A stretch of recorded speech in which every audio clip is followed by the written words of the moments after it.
My name is Beatrice Ellison. I am 68 years old, and for most of my life, I believed one simple, unshakable thing.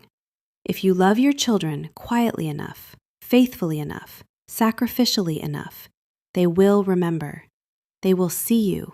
They will not forget. I was wrong, or at least I almost was. On a Thursday evening in October, inside a crystal-lit ballroom in Buckhead, Atlanta, my only son stood in front of 200 people, looked me directly in the eyes, and said the words that cracked something open inside me that I had spent 25 years holding shut with both hands. He said, "Mr. Reginald Harrington has done more for my future than anyone." The room applauded, champagne glasses lifted. A man in a $2,000 suit smiled like he had just won something that was never his to begin with. And I sat at a table near the door.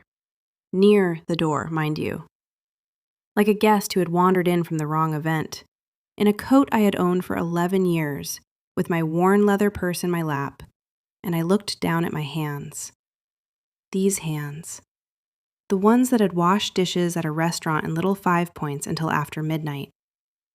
The ones that had signed loan papers under fluorescent lights on Peachtree Street. The ones that had pressed against my face in a parking garage off Auburn Avenue for exactly 90 seconds so I could compose myself before walking into a financial aid meeting. The ones that had held my boy's face the night his father did not come home from Grady Memorial Hospital. What my son did not know, what almost no one in that glittering room knew, was that a dead man had been protecting him his entire life. And that I had been the one quietly carrying that secret across 25 years of silence. Now, before we get into the story, if you have ever poured everything you had into someone who forgot where they came from, stay right here with me, because what happened next in that ballroom is only the beginning of what you need to hear. Let me take you back to where it all started.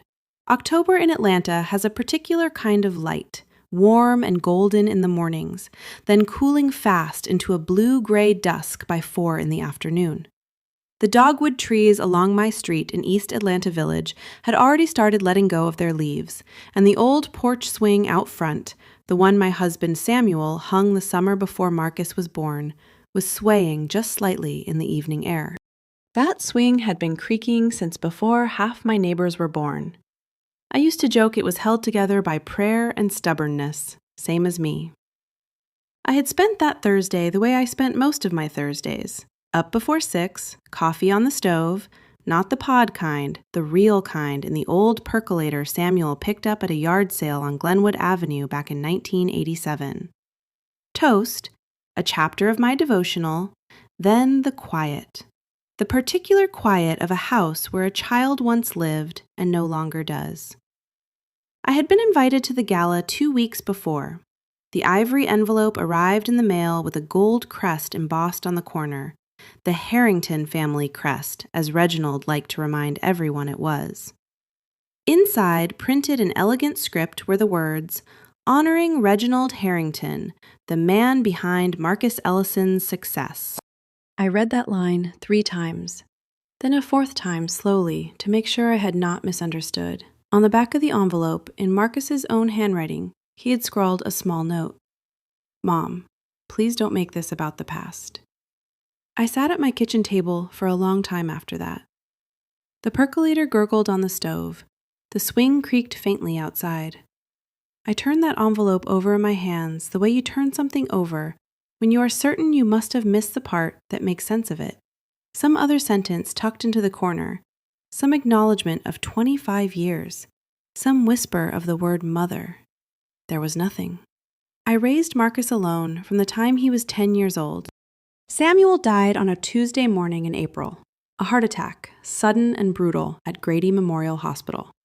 And Marcus was in the 4th grade at Burgess Peterson Academy with a science project due that Friday about the water cycle. He never finished it.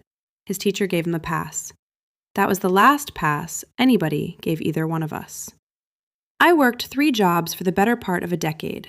Receptionist near Piedmont Park during the day, serving tables at a restaurant in Little Five Points on weeknights, bookkeeping after hours for a small dry goods store on Flat Shoals Avenue.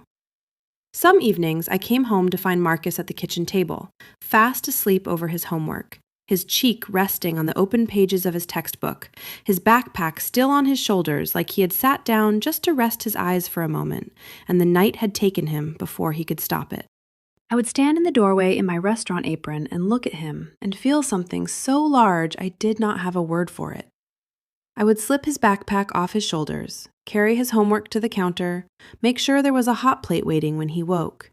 And then I would go to the kitchen and eat whatever was left, sometimes toast, sometimes nothing at all, because making sure Marcus had a full, hot dinner was not something I was willing to negotiate.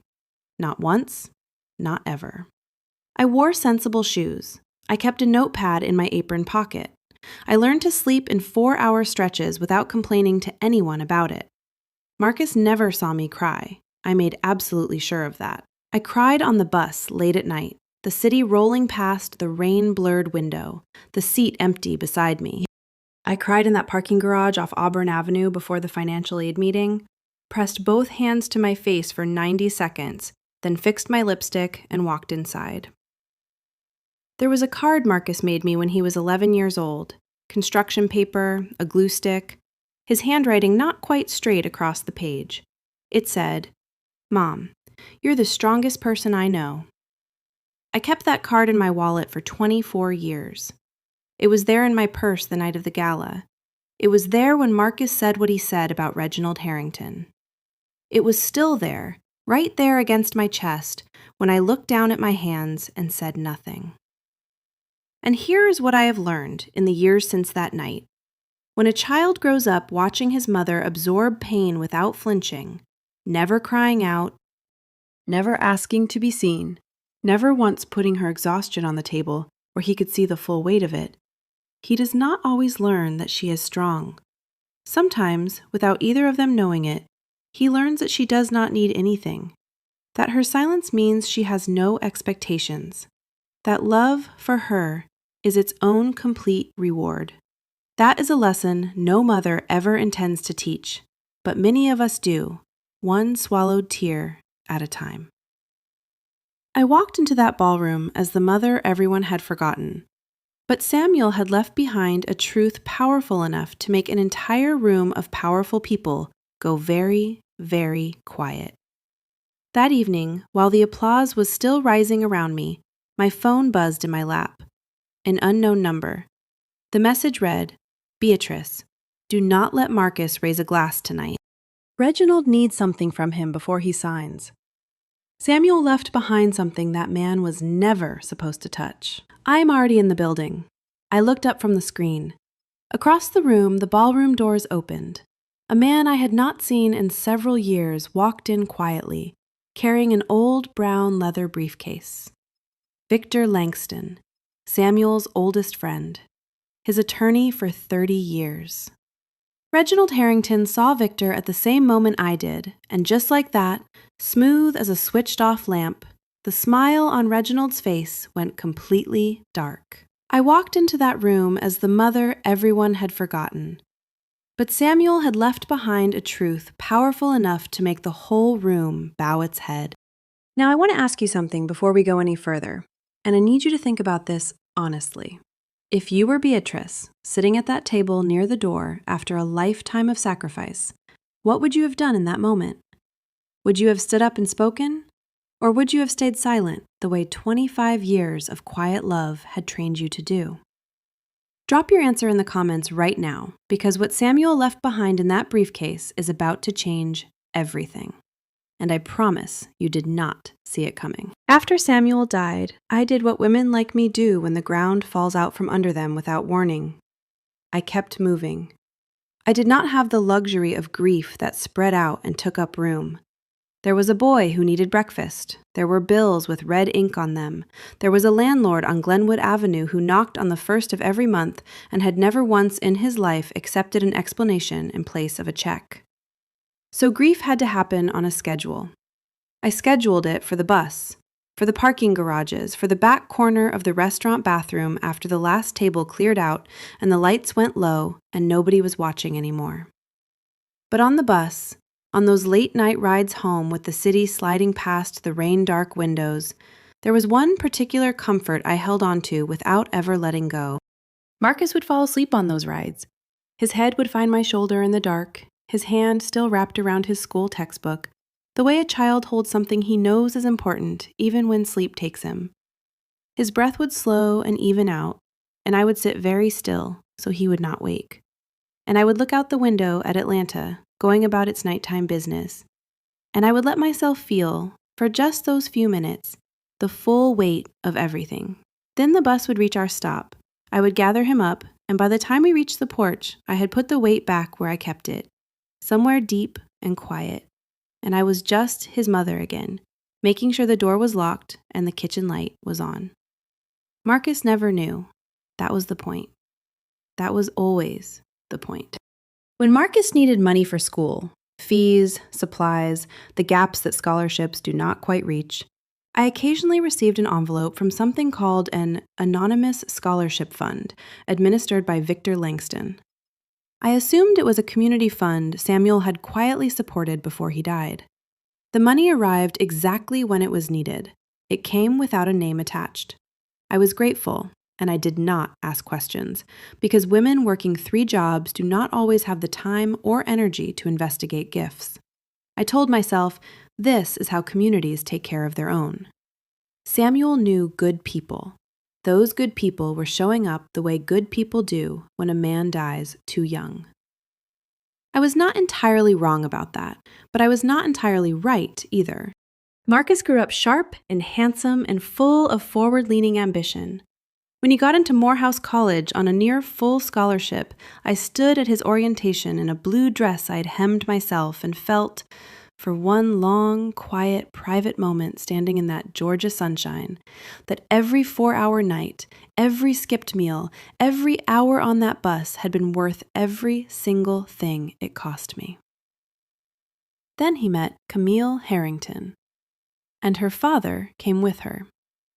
Reginald Harrington was the kind of man who walked into every room as though he had already been notified that he owned it. Real estate throughout Sweet Auburn, Midtown, and Buckhead, a voice like warm gravel moving over stone, eyes that landed on things and assigned them a value in under 3 seconds, suits that cost more than 3 of my monthly paychecks laid end to end. The first time I met Reginald, it was at a dinner at the Druid Hills Country Club on Ponce de Leon Avenue. He shook my hand, looked me up and down with the particular efficiency of a man who stopped pretending to be subtle years ago, and said, with a smile that lived entirely in the lower half of his face, "Modest beginnings can be inspiring, Beatrice, as long as people know when to leave them behind." He called me Beatrice, not Mrs. Ellison, Beatrice. Marcus was sitting right there. He heard every word. He smiled politely and changed the subject.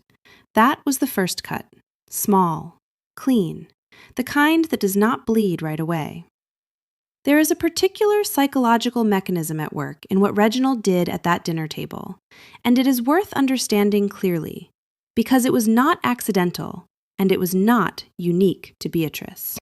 Psychologists call it status diminishment, the deliberate, plausibly deniable repositioning of a person's worth through language and social framing.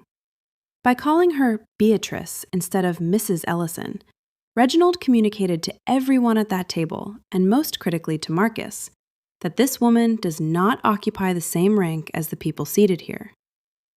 By praising modest beginnings while implying they are a place to escape, he planted a seed that would take years to fully bloom. That where Marcus came from was something to move past, not something to honor. Marcus did not register this consciously. That was precisely the point. The most effective manipulation never announces itself. It simply rearranges the furniture so gradually and so patiently that one day you look around and the room no longer looks like home, and you cannot quite remember when it changed. The changes in Marcus came the way seasons come, gradually, then all at once. He began quoting Reginald the way you quote someone you have decided to model yourself after. He began talking about image and positioning and the right associations and whether certain things, certain neighborhoods, certain restaurants, certain mothers in 11-year-old coats, sent the right signal about who he was becoming. Then the gala invitation arrived, honoring Reginald Harrington, the man behind Marcus Ellison's success. My name was nowhere on that card. Not once, not even in fine print. On the back, in Marcus's handwriting, "Mom, please don't make this about the past." 2 weeks after that envelope arrived, I was over at Marcus and Camille's house on Myrtle Street in Midtown, dropping off a sweet potato pie because that was still the kind of mother I was, regardless of what was quietly breaking between us.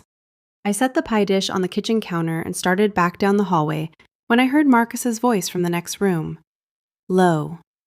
Private. The voice a man uses when he believes no one else is near. "She doesn't understand this world, Camille. She never did. There are times, and I hate saying it, but there are times she embarrasses me in front of people." I stood in that hallway and did not move for a long moment. Then I set the pie dish down very carefully so it made no sound, walked to the front door, let myself out quietly, and drove home in Dorothy's borrowed car with my hands steady on the wheel and something happening in my chest that I did not have a clean name for. A few months before the gala, there had been a wedding. Marcus and Camille married in a beautiful ceremony in Midtown Atlanta, the kind of event that filled a whole room with flowers and candlelight and good food and the sound of a live jazz quartet. It was everything a young couple could want, and Reginald Harrington paid for every single dollar of it. Not quietly, the way a man pays for something out of love. Publicly, the way a man pays for something he intends to own. He stood at the reception and gave a toast. He spoke about Marcus with the easy authority of a man narrating the story of something he had built himself. He talked about vision and investment, and what it means to believe in someone's potential. He put his arm around Marcus's shoulders at the end and raised his glass, and the room raised theirs back, and it was the most complete and seamless theft I had ever witnessed. Performed in plain sight, in front of 200 people, with a champagne glass and a microphone. I sat at a table toward the back of the room, far from the stage, far from the dancing, far from the photographs that would later fill Marcus and Camille's walls. I watched my son become, in the public record of that evening, a man whose story began with Reginald Harrington, and I smiled when the camera found me, because that is what I had been trained to do. That same night, I went to the back bedroom closet and took down Samuel's old church coat, the gray one, good wool, worn soft at the elbows. The one he had put on every Sunday morning with the same quiet deliberateness, smoothing the lapels in the hallway mirror before we left for church. I had been meaning to do something with it for years. That night, I decided I was ready. I was going to burn it. Not out of anger, out of necessity. Because carrying it was beginning to feel like carrying a wound that would not close, and I needed to let something go. Before I fed it to the trash barrel out back, I wanted to save the buttons. Samuel had particular taste in buttons, solid, old-fashioned, the kind with weight to them, and I thought I might keep one or two. So I worked my fingers along the inner breast pocket lining, feeling for the topmost button, and as I turned back the silk lining, a small envelope slid out and drifted to the floor without a sound. Pale yellow, old. The kind with a gummed flap you had to lick to seal. On the front, in Samuel's handwriting, the handwriting I would know blind, would know in a crowd, would know from the grave. 4 words. Open only if our boy forgets who raised him.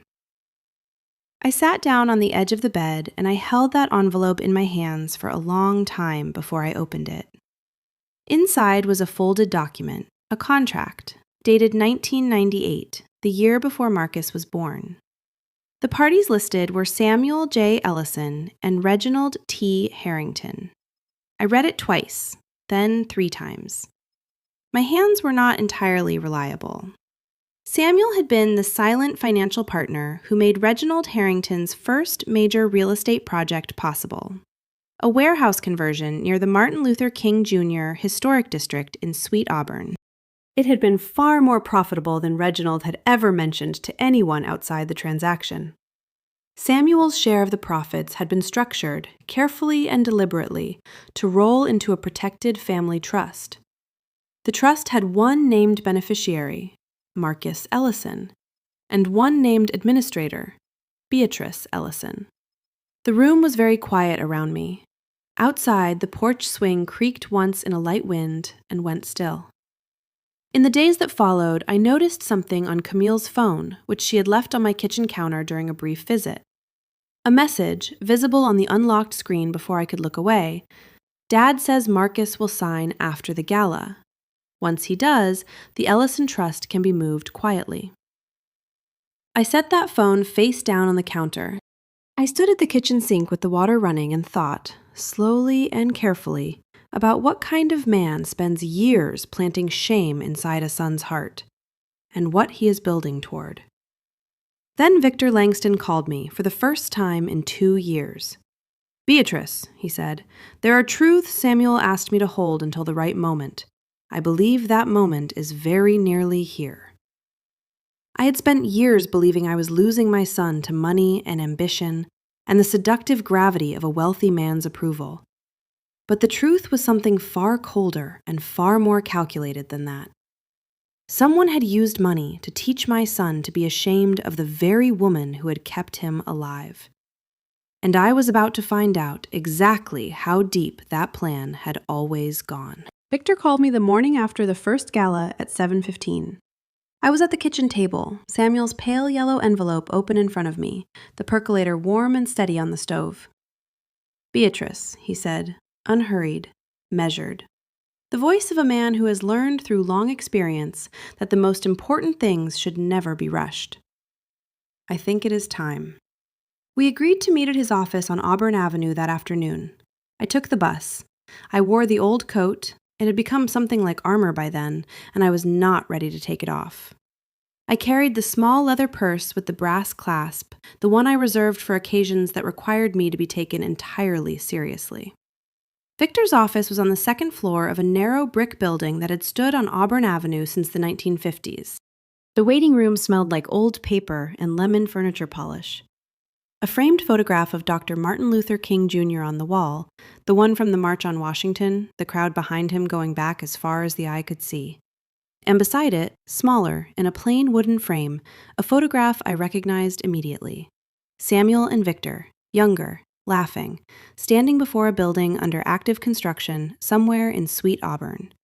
1998 from the look of it. Samuel had his sleeves rolled up. He looked like a man in the middle of building something real. Victor saw me looking at it. "That is the Harrington Warehouse project," he said, "the one Samuel helped finance." "I know," I said quietly. "I read the contract." He nodded slowly, the careful nod of a man who has been waiting a very long time to hear a particular sentence spoken out loud. Victor explained what the contract alone had not been able to tell me. Samuel had not been a passive investor. He had provided the foundational capital, the essential, irreplaceable first money that allowed Reginald's project to survive. Without Samuel's contribution, Reginald would have lost the property entirely. He had been 3 weeks from defaulting on the purchase when Samuel stepped in quietly, with no fanfare and no conditions beyond the terms of the contract. The agreement stipulated that Samuel's share of the ongoing profits, structured to accumulate across decades, would be transferred into a protected family trust, the Ellison Family Trust. Managed quietly, faithfully, and in complete confidence by Victor Langston for 25 years. Distributing funds at precisely the moments Marcus needed them most. The Morehouse College tuition gap the scholarship did not fully cover. The security deposit on his first apartment on North Highland Avenue. The seed capital for his first business venture. Reginald knew, Victor said. From the very beginning of Marcus's adult life, he knew exactly where that money was coming from. He ensured that Marcus never connected the assistance to the trust, and over time, he did something far more deliberate than simply staying quiet about it. I set my coffee cup down without sound. "He rewrote the story," I said. Yes, Victor folded his hands on the desk with the calm of a man who has carried a heavy thing for a long time and is finally about to set it down. Through years of small comments, deliberate positioning, calculated generosity performed in public, he allowed the impression to accumulate that the support in Marcus's life had originated on the Harrington side. He let Marcus believe that he himself was the visionary who had seen something in Marcus Ellison that no one else had bothered to look for. The man who had invested when no one else would. I thought of every dinner, every public event, every hand Reginald placed on Marcus's shoulder like a man marking territory. Every time Marcus had quoted Reginald's judgment the way a student quotes a teacher he has decided to spend his life becoming. "He used my son," I said quietly, "to erase his father." "And to position himself," Victor said, "to take control of what Samuel left behind." He opened the briefcase. The second Harrington Gala was held in a private ballroom off Paces Ferry Road in Buckhead, Reginald's annual showcase, the evening he used each year to remind Atlanta of precisely where he stood. Black tie, local press, business partners from across the city. The kind of event where the room itself is part of the message. I arrived early, sat near the door, wore the old coat, kept my small purse in my lap. Watched the room fill with crystal and candlelight and the particular ease of people who have never had to think carefully about money. Reginald stood at the front and spoke with the authority of a man delivering settled facts to people who should be grateful to receive them. "A man needs to know who truly built his future," he said. His voice rolled across the room like something that had rehearsed itself 1,000 times. "Tonight we celebrate exactly that." And Marcus walked to the front, stood beside Reginald, looked out at the crowd. Then he looked at me, across all that crystal and candlelight, across all those 200 people, and he said, "Mr. Reginald Harrington has done more for my future than anyone. I choose him." The applause rose around me like water, and then the ballroom doors opened. Victor walked in the way he always moved, without hurry, without performance, like a man who understood that the room would come to him when it was ready. He carried the old leather briefcase at his side. He looked at me, just briefly, with a small and deliberate nod. Then he walked to the center of the room and stopped. Reginald saw him. The warmth left his face the way heat leaves a room when the furnace dies. Immediately, completely, without a trace of what had been there. He made a small, precise gesture toward the edge of the room. 2 security personnel in black jackets shifted forward. "Victor." Controlled, but the edges had gone very sharp. "This is a private event. I have documents that directly affect the people in this room," Victor said, entirely calm. "I believe they would like to hear what they contain." Reginald turned to the crowd with the practiced fluency of a man who has controlled many rooms in many difficult situations. "Victor Langston has come here tonight to exploit a grieving woman and a poverty narrative in order to embarrass my family before this community," he announced. "He's been attempting to interfere in Marcus's life for years on behalf of someone who has never understood how business operates." A murmur moved through the crowd like wind through tall grass. Victor placed a photograph on the display table. Samuel and Reginald, 1998. The sweet auburn warehouse rising behind them. He placed the original signed contract beside it. Then he placed Samuel's handwritten letter, pale ivory paper, ink gone slightly brown at the edges with age, and he let the room see it before he spoke. Samuel J. Ellison was the silent financial partner whose capital made the first Harrington real estate project not merely possible, but survivable, Victor said. The profits from that project funded the Ellison Family Trust. That trust is the direct source of the scholarship assistance that closed Marcus Ellison's Morehouse tuition gap. The security deposit on his first apartment, the seed capital for his first business. Every open door in Marcus Ellison's adult life traces, without exception, back to his father's quiet investment and his mother's faithful stewardship of what that investment became. An investment that Reginald Harrington had 25 years to acknowledge publicly, and chose for 25 years to claim as his own. The room went absolutely still. Not politely quiet, still. The way a room goes still when 200 people simultaneously stop breathing. Marcus turned slowly from Reginald and looked at the documents on the table. Then at Victor, then at me. Victor lifted Samuel's letter. He read it clearly, steadily, so that every person in that ballroom could hear every word. If I am no longer here, Beatrice must be the final authority in all matters concerning this trust and this family. Marcus must not know the full truth until he is old enough and grounded enough to understand that money does not make a man, it only reveals him. Marcus's hand fell away from Reginald's shoulder. He turned fully to face me. His eyes were red at the rims. He had the precise expression of a man who has been moving forward with great confidence for years and has just, without warning, walked into a wall he had no idea was there.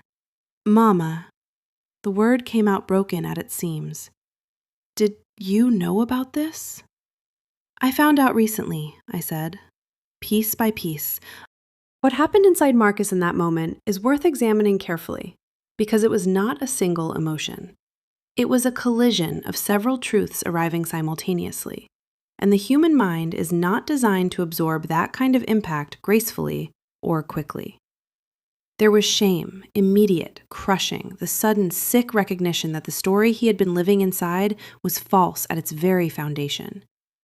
There was grief for his father, made suddenly vivid and present and physical in a way Marcus had perhaps been unconsciously guarding against for years. There was rage at Reginald, the particular scalding rage that comes when a person realizes that someone they trusted completely had not been advising them, but shaping them. But underneath all of those, quieter, harder, and infinitely more painful to face, was something else entirely. A recognition that part of Marcus had wanted the Reginald version of the story to be true. Because if Reginald had built him, Marcus had risen through the power of being chosen by a powerful man's vision. But if his mother and his dead father had built him, on skipped dinners and 4-hour nights and a secret trust fund managed by an old attorney in a narrow brick office, then Marcus had not been chosen by greatness. He had simply been loved, completely, unconditionally, at great cost, and in total silence. And he had looked at that love and called it embarrassing. That is a particular kind of devastation to wake up inside of. It does not resolve in an evening. Reginald tried to recover. He stepped forward and began talking, quickly now, his composure thinning at the edges, about legal complexities and contested interpretations and the nuances of financial arrangements that lay people could not be expected to fully grasp. But the room was already moving beneath his feet. Phones appeared in hands. People leaned toward their neighbors. A few guests near the back were already moving toward the exit with the careful deliberateness of people who have decided they do not want to be associated with what is happening at the front of the room. Victor spoke quietly to me while Reginald's voice filled the air behind us. Samuel did not only leave money, Beatrice. He left a condition built into the trust structure. If at any point a third party claimed primary influence over Marcus's life and sought financial control of the trust, the condition required full disclosure. Reginald spent years trying to satisfy that clause, quietly, through back channels, before it could trigger. He nearly succeeded. I looked at Reginald standing at the front of that room, his composure unraveling now, visible at the collar, visible in the hands. And I understood for the first time the full architecture of what he had built across 25 years. He had not simply taken credit. He had engineered my son's shame, deliberately and methodically, over years, because a son who is ashamed of his mother does not look closely at where his blessings come from. And a son who does not look does not find the trust. And a son who does not find the trust cannot protect it. I had been the obstacle all along, and making Marcus embarrassed by me had been the most elegant solution Reginald ever designed. Reginald left through a side door before anyone could press him further, moving quickly, his eyes hard and cold, and full of something that had passed beyond anger into something more calculated and more dangerous. Victor spoke one final sentence before the room fully erupted. Samuel did not leave only money. He left a condition, and Reginald spent 25 years trying to quietly break it. That night, Marcus finally understood that Reginald Harrington had not built his future. But what he still did not know, what none of us yet fully grasped, was that his own signature was already in motion, being used at that very moment as the weapon to destroy the last thing his father had ever tried to protect. The morning after the ballroom, Victor called a meeting. He chose a small conference room near the Atlanta Convention Center on Andrew Young International Boulevard, neutral ground, a space that belonged to no one's family history and carried no one's name on the walls. Plain table, basic chairs. A water pitcher in the center that nobody touched.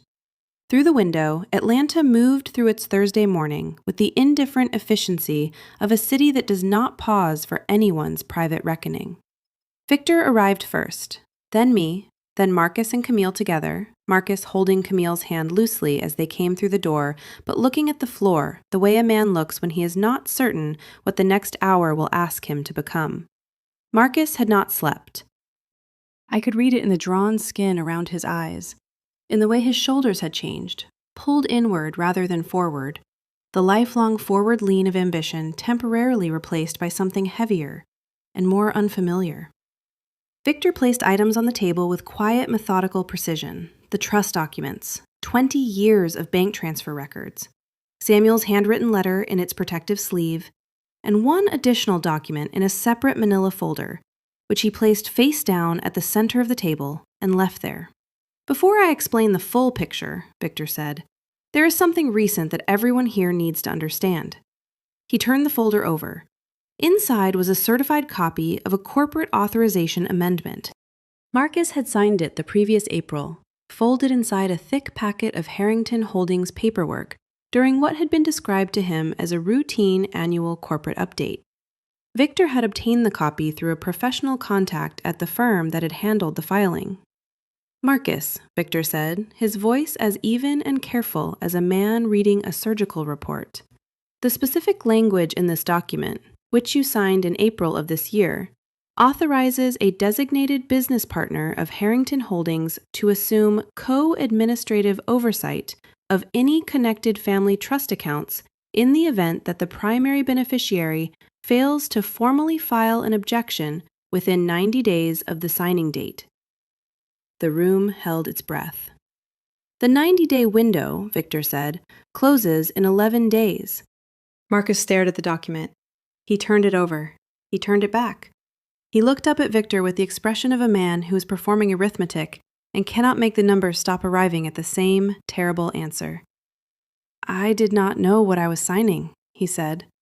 The words came out flat and precise, stripped of everything except the fact of them. It was in a packet. Reginald said it was a standard annual update. I did not read every page. It was not a standard update, Victor said. Marcus set the document down on the table with great and deliberate care, the way you put something down when your hands have become instruments you no longer fully trust. He was going to use my own signature, Marcus said slowly, the full weight of it assembling itself word by word. To take control of my father's trust. To take control of what remained in it, Victor said. A portion of the trust disbursements had already been quietly redirected over the past 2 years through a Harrington Holdings subsidiary account. I have documented each transaction individually. Marcus pressed both hands flat on the table. He sat very still. There is something important to understand about what Reginald Harrington had built, because it was not simply fraud. Fraud is relatively straightforward. A forged signature, a stolen account number, a lie told once and maintained. What Reginald had constructed was something that required far more patience and far more intimate knowledge of his target. Psychologists who study coercive control in family systems describe a pattern called manufactured compliance, a process by which a person is slowly, systematically conditioned to trust a particular individual so completely that they sign documents without reading them, make decisions without questioning them, and reframe their own instincts as paranoia whenever those instincts begin to surface. The compliance feels voluntary because it is voluntary. The target is not being forced. They have simply been, over years, made into someone who does not think to resist. Reginald had understood something about Marcus that Marcus himself had not yet fully grasped. That Marcus's deepest vulnerability was not greed. It was not even ambition. It was the profound human need to believe that his success was his own. Reginald had fed that need with surgical patience. He had made Marcus feel chosen, elevated, special, the self-made man who had caught the eye of a visionary. And a man who believes he was chosen does not look too closely at the terms. That authorization document was not obtained through deception in the traditional sense. It was obtained through a decade of carefully constructed trust, and that made it, in some ways, far more complete a violation than anything Reginald could have stolen outright. It was Camille who spoke next. She had been sitting beside Marcus without a word since they walked in, her hands folded in her lap, her eyes holding something that had clearly been living there, under pressure, for a very long time. When she finally spoke, her voice was steady, and her eyes were bright with tears she was refusing, by an act of considerable will, to release before she had finished saying what she had come to say. "I need to tell the truth," she said. She looked directly at me. "The messages you received the night of the first gala, both of them, that was me." I nodded. I had suspected since the night I sat with the phrasing and held it up against the birthday card she had sent me 3 years before. The rhythm of the sentences, the particular way she built toward what she meant. "I have known something was wrong for 3 years," Camille said. "I did not understand the full structure of it. I did not know Samuel's name was in the trust, or what the contract contained. But 2 years ago, I overheard my father on the phone. He was talking about clearing an Ellison account and making sure the widow stayed away from attorneys. I did not know what to do with that." A pause. "I was afraid of losing Marcus if I said something. I was afraid of my father in ways I had never let myself examine directly. So I stayed quiet, and I hated myself for it, every single day." She looked at Marcus. "I should have come to you sooner. I let fear make me complicit in something I knew, in my bones, was wrong. I am sorry." Marcus looked at his wife for a long moment. The look of a man encountering, for the first time, the full dimensions of something he had been living inside without seeing clearly. "Why did you not come to me?" he asked. Quiet, without accusation. "Because every time your mother came up," Camille said, gently but with absolute precision, "you changed the subject. Every time someone raised the possibility that your father-in-law's version of your story was incomplete, you defended him. I did not believe you were ready to hear the truth. I was wrong to decide that for you. But that is why." Marcus looked down at the table. He had nothing to say. There was nothing to say. He knew it was true. Victor walked us through the transfer records, page after page of documented transactions organized chronologically going back 15 years. Small amounts sent from Beatrice Ellison's personal checking account to Marcus's. $27. $46, $83, $112. The amounts a woman sends to her child from the bottom of what she has. When 3 jobs are not quite enough and she has already given up her own dinner to make sure his plate is full. Every transfer, every date, every amount. A paper trail 15 years long, sitting in the same file folder as the documentation of how Reginald Harrington had slowly, systematically redirected the credit, positioning himself as the generous benefactor, the visionary investor, the man who had believed in Marcus Ellison before the world caught on. "Your mother sent you money when she had almost nothing remaining," Victor said to Marcus. "Your father arranged, from beyond his death, for resources to reach you at every critical moment in your adult life. Reginald Harrington claimed credit for both, methodically, across 25 years. Marcus had been holding himself together with everything he had. The holding gave way. He pushed his chair back from the table. He slid off it and went down on one knee on the plain commercial carpet of that conference room on Andrew Young International Boulevard, with tears running freely down his face, and he said, "I thought I had built something. I thought I had done it. I thought I had risen on my own. I had no idea, Mama, I had no idea I was standing on your back this whole time." I looked at my son on the floor in front of me. Part of me, the part that had stood in doorways watching him sleep over his homework, the part that had eaten toast so he could have a hot dinner, the part that had held his face the night Samuel did not come home, wanted to pull him up and hold him the way mothers hold children who are in pain. But there was another part of me, the part that had sat at a table near the door while 200 people applauded. The part that had read, "Mom, please don't make this about the past," on the back of an envelope, and pressed it flat on the kitchen table until my hands stopped shaking. I did not reach for him, not yet. "Marcus, quiet." But I did not soften a single word of it. A room full of people heard you say that Reginald Harrington did more for you than anyone in your life. I sat at that table near the door, and I listened to every word of it, and I did not stand up and walk out because I was raised not to make a scene in someone else's house. But tears do not lift those words off the floor. They are still there. They will be there tomorrow. He nodded. His face was completely open in a way I had not seen since he was 11 years old and making construction paper cards with a glue stick. "I know," he said. "An apology is a beginning," I said. "It is not a conclusion. I need to see you become someone genuinely different. Not different in a speech, not different on paper. Different where it counts. In what you do when no one is watching and nothing is at stake for you personally."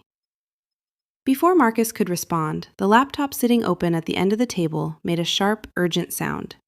Victor looked at the screen. Something shifted in his expression. Controlled, professional, but unmistakably tighter. "Beatrice," he said.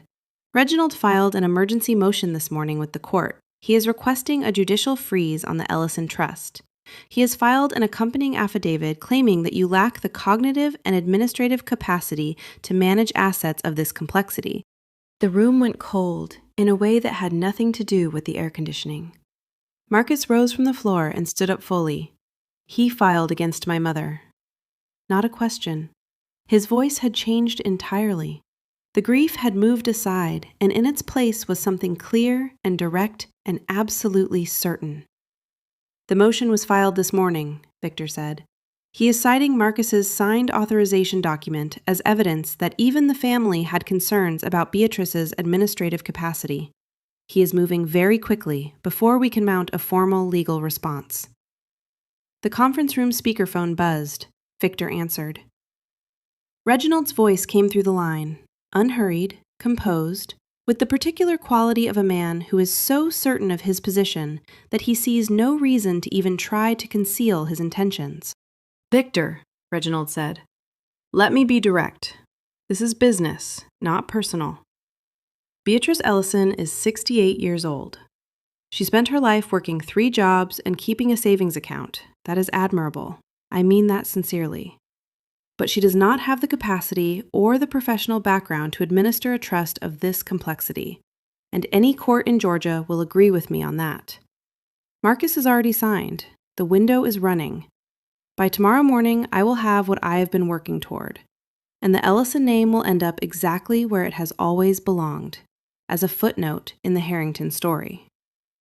Marcus reached across the table and picked up the phone. "Reginald?" His voice was quiet, perfectly controlled, every word measured and placed. "This is Marcus. I am revoking my authorization in writing today. Victor will deliver the formal filing to your attorney before close of business this afternoon. Do not contact this number again." He ended the call. The conference room was completely silent.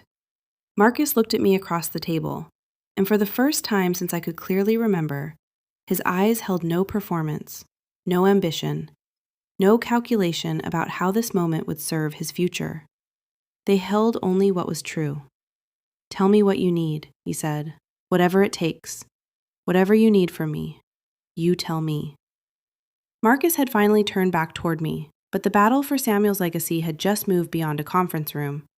It was about to become something that all of Atlanta would witness, and no amount of money or legal maneuvering would be able to contain. The launch of the Beatrice Ellison Foundation took place on a clear, cold Saturday morning in November, 4 weeks after the night of the ballroom. The ceremony was held in an open courtyard near the Martin Luther King Jr. National Historical Park on Auburn Avenue, a few blocks from where Samuel had walked every Sunday morning of his adult life, a few blocks from the narrow brick building where Victor had kept 25 years of faithful silence on a dead man's behalf.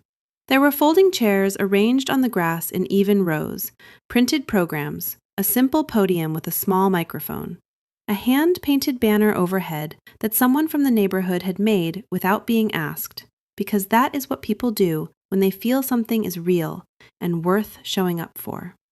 Hundreds of people came. Women from East Atlanta Village and Vine City and Pittsburgh and Mechanicsville. Single mothers and grandmothers raising grandchildren, and women who had been awake before dawn since before their youngest was old enough for kindergarten. Women who understood, without anyone needing to explain it, exactly what it meant to leave a hot plate in the refrigerator with a paper towel folded on top, and to eat whatever was left standing over the kitchen counter at 11 o'clock at night, and to call that a meal, and to mean it. Victor stood near the back with his old briefcase at his feet. Camille sat in the second row holding Marcus's hand. Dorothy from my street had come in her best Sunday hat and was already crying before I had said a single word, and she did not apologize to anyone about it, which was exactly right. I had barely begun to speak when the far doors of the courtyard opened. Reginald Harrington walked in. No invitation, no escort, no hesitation. He moved through the crowd the way he had always moved through every room of his life, as though it had already been arranged to receive him. Charcoal suit, the same bearing, the same expression he had worn at every dinner table, every country club, every ballroom. The layered precision of contempt sitting just beneath certainty. Certainty sitting just beneath the practiced smile. The expression of a man who has never seriously entertained the possibility of losing. He walked to the front of the courtyard. Before anyone could intercept him, he stepped to the microphone and adjusted it to his height. "I will be brief," he said. The voice that had always filled rooms so completely settled over the courtyard like weather. This foundation is operating in direct connection with assets that are currently under active legal dispute. I have a responsibility to this community, to these women specifically, to inform them that the funds associated with this event may be subject to a court-ordered freeze before disbursement. What is being presented to you today is not as secure as you have been led to believe. He paused, surveying the rows of chairs with the unhurried confidence of a man who has always expected silence to function as agreement. These women do not need a moving story, he said. They need capital, real capital, the kind that comes from people who actually understand how money works, people like me. A ripple of unease moved through the crowd. Some women shifted in their chairs. Some looked at their neighbors. A few looked at me. Then Marcus stood up from the second row. He stood slowly, the deliberate, unhurried rise of a man who has counted the full cost of the next 5 minutes and has decided, clearly and finally, that the cost is not the point. He walked to the podium. He reached into his jacket pocket and removed his watch, the silver one Reginald had given him on the day he formally joined the Harrington family business. Imported, engraved, the kind of object that announces its own significance. He set it on the podium without drama. Then he removed the key fob for the car, a lease under Harrington Holdings, and placed it beside the watch. Then the business card embossed with the Harrington crest, and he set that down last. He turned and faced Reginald directly across the microphone. "Reginald," Marcus said. His voice was quiet. The microphone carried every word to every corner of that courtyard with perfect clarity. "If the price of being called a Harrington is standing in front of these women and telling them that what my mother built does not belong to her, then take it all back. Every single piece of it. I do not need any of it." Camille stood up from the second row. She reached up and unclasped the thin gold necklace she wore, the delicate chain with its small pendant, the piece given to every woman who married into the Harrington family, worn publicly, worn as a signal. She walked to the front of the courtyard and laid it on the podium beside the watch. She stood beside Marcus. She did not say anything. She did not need to. Victor stepped to the side of the podium. He held a small digital recorder. He pressed play.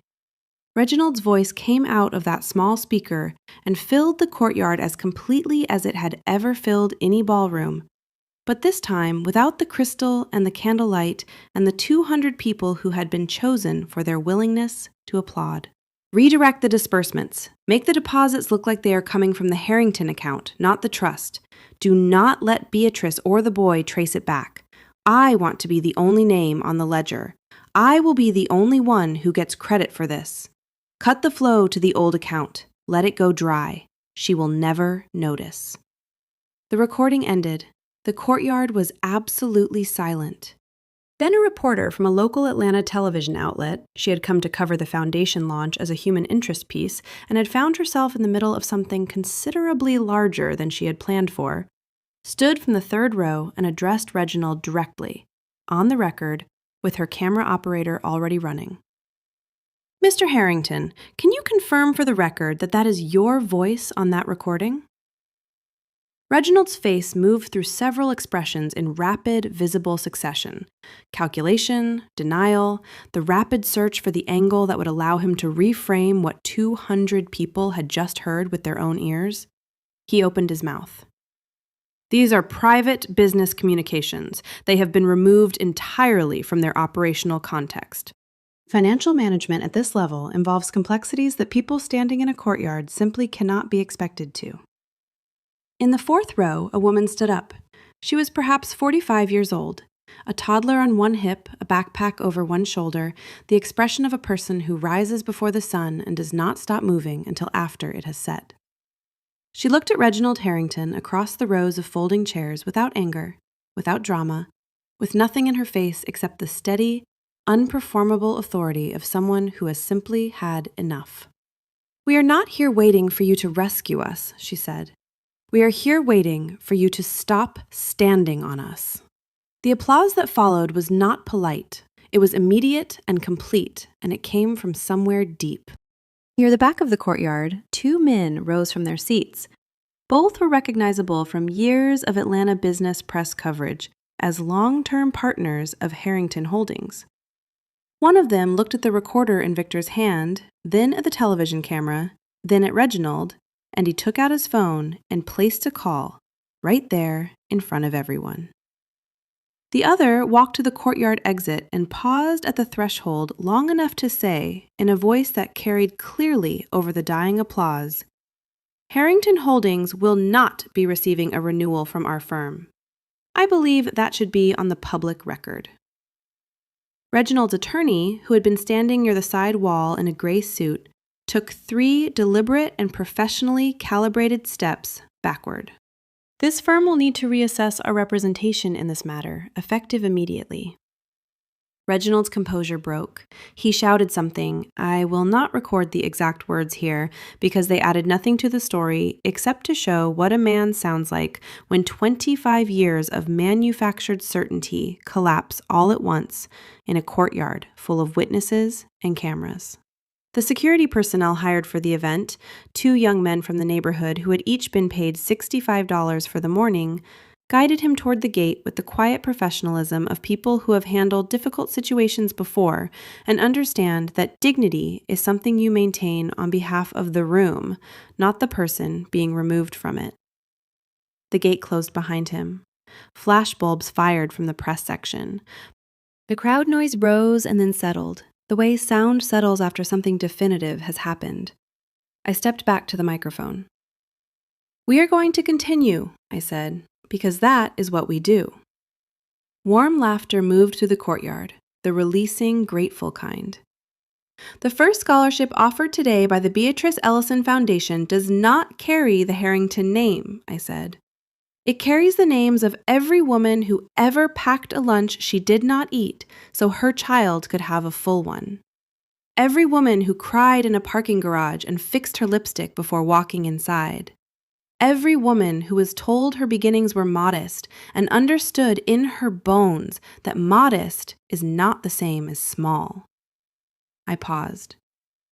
"This scholarship is named the Samuel and Beatrice Ellison Memorial Scholarship, and its first recipient is a young woman from Vine City who will begin her studies at Spelman College this coming January." A girl in the 5th row stood up, 17 years old, white sweater, both hands pressed over her mouth, eyes wide and full. That courtyard on Auburn Avenue made a sound I will carry inside me for the rest of my days on this earth. Afterward, when the chairs were being folded and people lingered in small, warm clusters, passing numbers and names between them, Marcus found me near the podium. He did not try to pull me into an embrace or make a moment of it. He simply stood beside me, the way men stand beside their mothers when they have finally come back to where they belong. "I'm going to fix this with work," he said, "not with words." "I know," I said.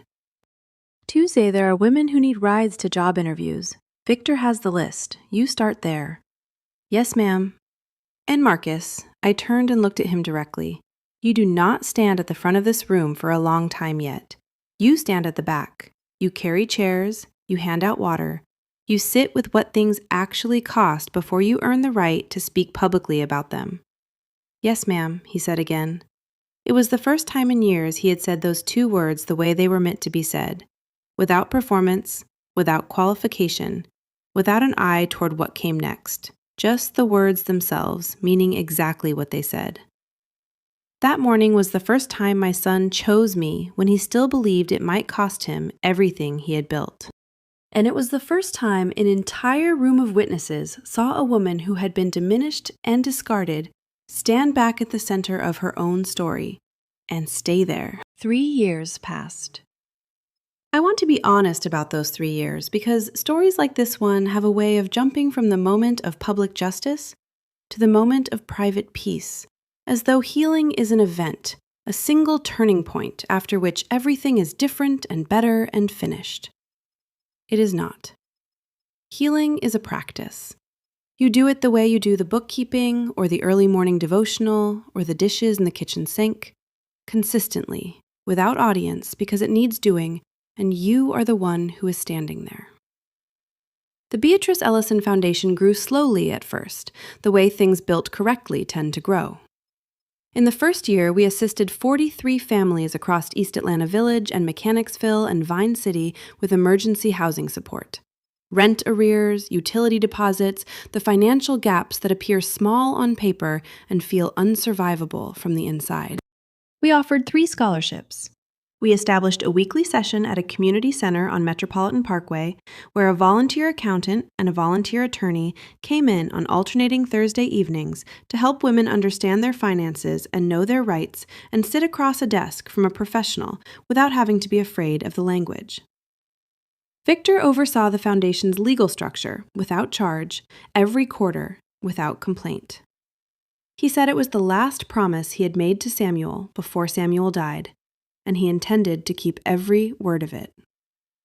In the second year, we partnered with a credit union on Moreland Avenue to offer small business seed accounts, not loans with 17 conditions and quarterly reporting requirements designed to exhaust people into giving up, but accounts with patient mentorship and actual human beings on the other end of the telephone who answered when you called and remembered your name when you called back.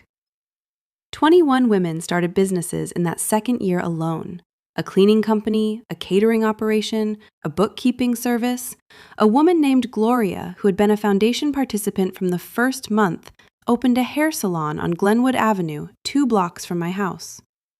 On the morning her sign went up, she drove to my porch with a whole sweet potato pie, sat down on the creaking swing beside me, and cried for 10 solid minutes before pulling herself together and going back to open her doors. I understood exactly how she felt. Some moments require the 10 minutes first. Marcus started in the back of the room the way I had asked. He carried folding chairs to events and stacked them when the events were over. He drove women to job interviews in Midtown and sat in parking lots, engine off, reading nothing, waiting until they came back out through the glass doors. He learned the names of their children. He learned which of his grandchildren were in after-school programs and which ones needed watching on Tuesday afternoons. And he watched them, the Foundation's children, the children of women he had never met before, sitting on the floor of the community room on Metropolitan Parkway, doing homework while their mothers met with the accountant, without being asked and without telling anyone he was doing it. He wrote letters by hand, on paper, to every person he could identify who had been in the Buckhead ballroom the night he said what he said. To Dorothy, to the woman from our church who had known Samuel, to the mother of his childhood best friend. None of the letters asked for forgiveness. He told me this directly, sitting on the porch one warm evening in the second year, while Simone, his and Camille's daughter, 11 months old at the time, already regarding the world with her great-grandfather's patient assessment, slept in the carrier on his chest. I am not asking them to forgive me, he said. I am just making sure they know that I know what I did. There is a lesson in that choice that deserves to be named plainly, because it runs against the instinct most people have when they have done something that caused pain. Genuine accountability does not present itself as a transaction. It does not perform remorse in order to be released from the weight of it. What Marcus had finally understood, and what takes many people far longer than 3 years to grasp, if they grasp it at all, is that the work of repair is not about being forgiven. It is about becoming, steadily and without fanfare, someone who no longer needs to be. Camille was a different kind of healing to witness. She had spent nearly a decade suspended between a father who demanded loyalty through fear and a husband who had been incrementally blinded by the particular seduction of being told, consistently and convincingly, that he was exceptional.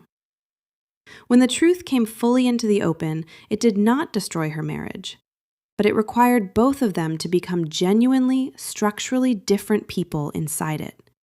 Not just better-intentioned versions of who they had been, but different in the architecture. They went to counseling together. She told me about this during one of our Tuesday coffee mornings, with the matter-of-fact directness I had always valued in her, something that needed doing, not something to dramatize or perform around. She began volunteering at the foundation on Tuesday evenings, and she brought with her an organizational precision that none of the rest of us had in abundance. She built the tracking system that followed our scholarship recipients through their academic programs, and connected them, after graduation, with the Foundation's growing network of alumni and mentors and employers. She was thorough, and she was consistent, and when she made a mistake, which she did, as every human being does, she named it directly and fixed it and moved forward without drama. What Camille demonstrated across those 3 years is something worth holding on to. That moral courage does not always arrive as a single dramatic stand taken at personal risk. Sometimes it arrives as an anonymous message sent from a bathroom at a gala, because you have finally reached the place where the weight of knowing something and saying nothing has become more than you can carry. Camille had not made the bravest possible choice. She had made the choice she could finally live with. And then she had spent 3 years making harder and braver choices, one Tuesday at a time, until the sum of them became something real. Regarding Reginald Harrington, I will say only what is necessary, because I do not believe in dwelling inside someone else's collapse when your own life is growing into something worth tending. The recording was authenticated by a professional forensic audio firm. The financial irregularities in the trust administration were referred to a state regulatory review. 2 of his largest and most long-standing business partnerships dissolved publicly within 60 days of the foundation launch. The Atlanta business press covered the subsequent developments with the careful, measured attention they give to stories about prominent men whose long-established reputations require honest reassessment in the light of documented fact. I heard through Victor that Reginald had sold the Buckhead property and relocated, though to where exactly I did not know and did not ask. His name came up less in conversation as the months passed. Then it stopped coming up at all, the way things stop when a person's significance was always entirely dependent on a position, and the position is gone. I felt no triumph when I heard these things. I want to say that plainly because I know it is what people expect. The satisfaction, the vindication, the sense of scales finally balancing. What I felt was something different and quieter and more complete than any of that. It was the particular relief of setting down a weight you have been carrying so long that you stopped noticing its presence until the exact moment it was no longer in your arms. and the absence of it felt like space, and the space felt like something you had not known you were missing until it was there. About 18 months after the foundation launched, on a Sunday afternoon in the early spring, Marcus came by the house on Stovall Street. The dogwood out front was just beginning to consider blooming, small white points of color appearing at the tips of the bare branches, tentative and certain at the same time, the way new things are when they have been a long time coming. Camille was at home with Simone, who was by then old enough to climb things she had no business climbing, and narrate her own actions in a running commentary that Marcus said reminded him, with some frequency, of me. I watched Simone on Tuesday and Thursday afternoons. She and I had established a comfortable and equitable arrangement. She sat in my kitchen while I baked, and I explained everything I was doing in full and careful detail, and she regarded me from her high chair with the focused, evaluating attention of someone taking mental notes for future reference. Marcus let himself in with his key. He found me at the kitchen table, going through a box of old papers, the kind of sorting you put off for years because you know it will require you to feel things you have been managing perfectly well not to feel. He sat across from me. He had something in his hand. The construction paper card, the glue stick, the slightly uneven letters, the 11-year-old handwriting reaching earnestly across the page. "I found this in the box you sent over last month," he said. "Did you know I could still say every word of it without looking?" "I kept it in my wallet for 24 years, I said. He turned it over. On the back, in handwriting I would know in the dark, in a crowd, from across any room I had ever stood in. 2 lines. Samuel's lines. Lines I had never seen, because for 24 years the card had lived in its wallet slot facing forward, and I had simply never thought to turn it over. "Teach our boy to respect the small coins, Beatrice. One day, they will teach him the size of a person's heart." I looked at those words for a long time without speaking. "Your father wrote that," I said. Marcus nodded very slowly, the way he nodded now, without performance, just the thing itself. "He wrote it on the back of something you made for me," I said, "because he understood that those two things belong together, the making and the learning, the giving and the understanding what the giving cost."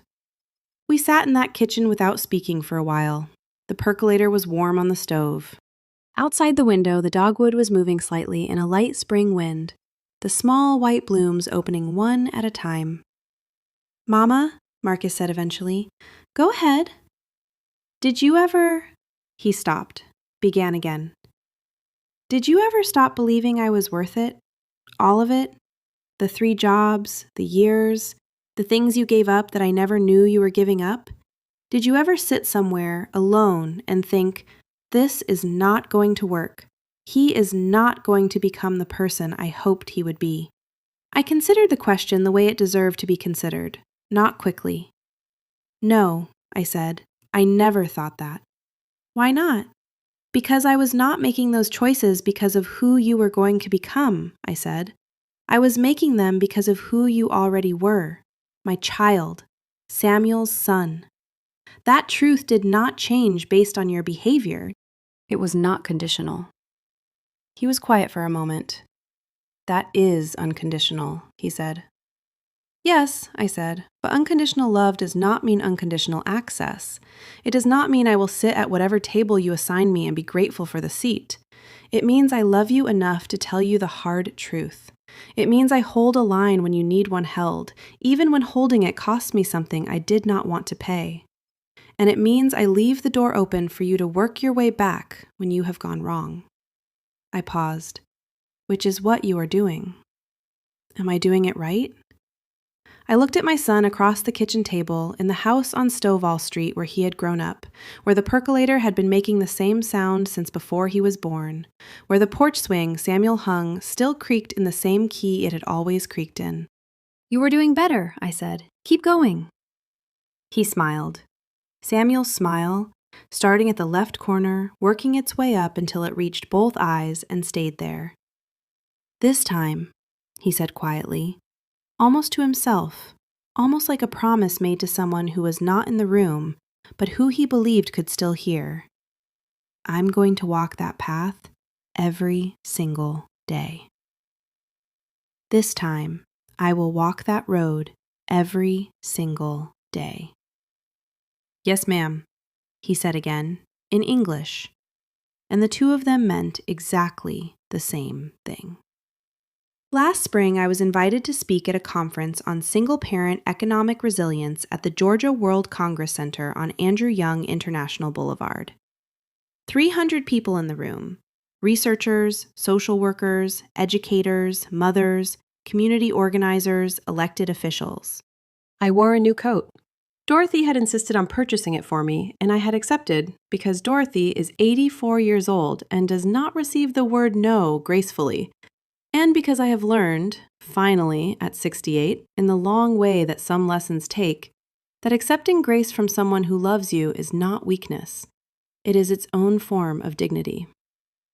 I stood at that podium and looked at 300 faces and said what I had been slowly, imperfectly, honestly learning to say over the past 3 years.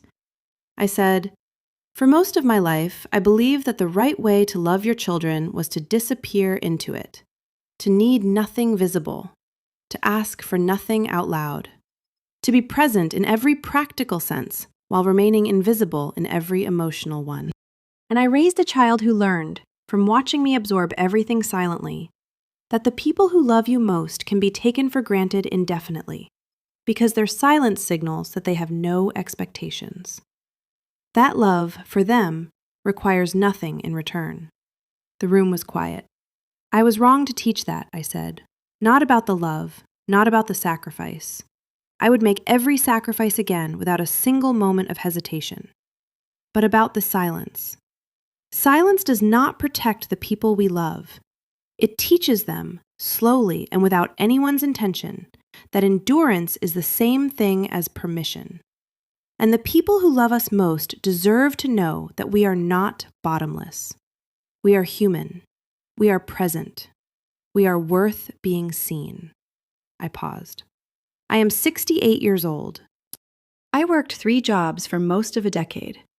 I sent my son to Morehouse on toast for dinner and 4-hour nights and a secret trust fund managed by a faithful old friend of my husband's in a narrow brick office on Auburn Avenue. I sat at a table near the door while someone tried to erase me from my own son's history. And I carried a 25-year-old secret inside a coat pocket until the right moment came to let it breathe. I straightened my shoulders inside the new coat. I am not sitting near the door anymore. Not because I require the center of the room, I have never been that kind of woman, but because I have earned the right to decide where I sit, and so has every woman in this room, and so have all the women who could not be here today, and so have all the women who came before us, who also earned it, and were never told. Money only reveals character, it does not create it. The quiet sacrifices made by the people who love us most do not disappear simply because they were never acknowledged out loud. They live in every open door, every cleared hurdle, every moment we were kept moving by someone who asked for nothing in return. Forgiveness and boundaries are not opposites. You can release the anger and still require the respect. You can love your child completely and still make them earn their way back. You can honor a man's memory and still refuse to let someone profit from it. The most enduring inheritance anyone can leave, more lasting than property, more lasting than profit, more permanent than any position in any city, is character. The character to sacrifice without scorekeeping. The character to speak the truth when it costs something real. The character to walk to the front of a courtyard in a new coat and say with quiet and absolute authority, "The ceremony will continue. We are not finished here." Samuel Ellison left behind a trust fund, but what kept his family standing, what brought his son back, what built the foundation, what made that courtyard on Auburn Avenue sound the way it did on that cold November morning, was something Samuel had built long before there was a single dollar in any account. He left behind a woman who knew exactly who she was. And no legal motion, no forged authorization, no charcoal suit, no ballroom full of crystal glasses and practiced applause could ever, in the end, take that from her. That is the thing that cannot be redirected, cannot be frozen, cannot be contested or erased or quietly moved into someone else's column. That is the thing that lasts. Money can buy applause, but it takes character to keep people there when the lights go out. Money can buy the applause, but only character keeps people in the room when the lights go out. If this story reached something in you today, please share it with someone who needs to hear it. And if you have ever been placed at the table near the door, I need you to hear this. You were never meant to stay there, not even for one more evening.